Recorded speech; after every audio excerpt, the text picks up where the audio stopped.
Hello everyone, welcome to 60 Thoughts.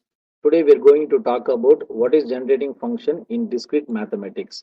In discrete mathematics and combinatorics, a generating function is a formal power series where the coefficients represent the term of the sequences. Okay, suppose we have a sequence a0, a1, a2, etc., an, and so on. Then we have to write the generating function g of x for the given sequence is defined as g of x equal to a naught plus a1x plus a2x square and so on and an x power n and so on. Okay, so we can write this series can be written as summation n equal to 0 to infinity an into x power n. If we substitute n equal to 0 in here, we get first term, which means substitute n equal to 0, here we get a naught into x power 0. Anything power 0 is 1, so we get a naught. Okay, substitute n equal to 1, we get a1 into x.